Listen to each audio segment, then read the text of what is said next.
Bonjour et merci de recevoir le pain de vie chez vous. Les Juifs demandent à Jésus de leur dire ouvertement si c'est lui le Christ attendu. Pour leur répondre, Jésus ne leur dit pas de manière claire que c'est lui le Christ, car le terme Christ ou Messie cache des visées politiques. Et Jésus invite alors à l'ouverture du cœur et de l'intelligence, car seul un cœur ouvert et aimant peut reconnaître le Christ et entrer dans la confiance qui conduit à le suivre. Il invite les Juifs au discernement. Regardez, écoutez, comprenez les œuvres que j'accomplis. Moi, au nom de mon Père, voilà ce qui me rend témoignage. Et vous ne croyez pas. Les Juifs de l'Évangile qui interrogent Jésus ont tout sous leurs yeux.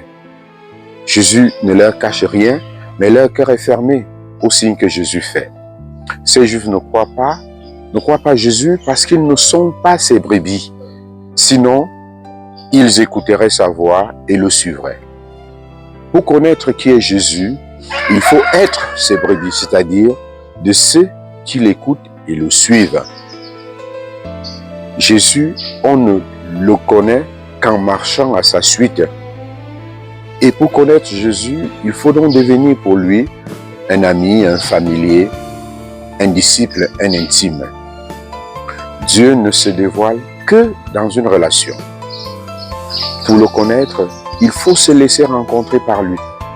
Cette relation de connaissance et de confiance permet à ses brebis de comprendre que ses œuvres rendent visible la volonté du Père. Car il n'y a de véritable connaissance que dans l'amour, dans la relation intime.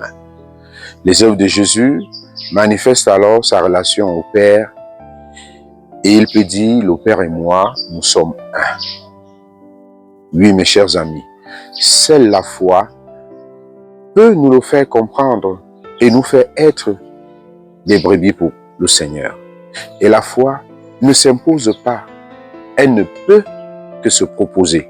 Dieu se propose à nous, il se révèle à nous.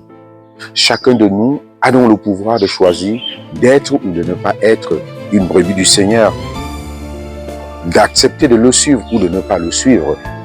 Dieu a voulu que l'homme soit libre de ses choix. C'est la foi qui nous met donc en relation avec Jésus, le bon berger, qui donne sa vie pour ses brebis. Et personne ne peut arracher les brebis de sa main. Il les protège même au prix de sa vie. Il les nourrit de sa vie. Oui, Jésus donne sa vie pour ses brebis. Seigneur, fais grandir en nous cette confiance qui permet de croire sans voir, mais de voir ce que nous croyons. Ainsi donc, nous pourrons nous établir dans la confiance parfaite et écouter la voix du bon pasteur, aller à sa suite pour qu'il nous donne la vie en abondance. À tous et à chacun, nous souhaitons une belle journée de l'écoute de la voix du bon pasteur pour vous mettre à sa suite. Bonne journée.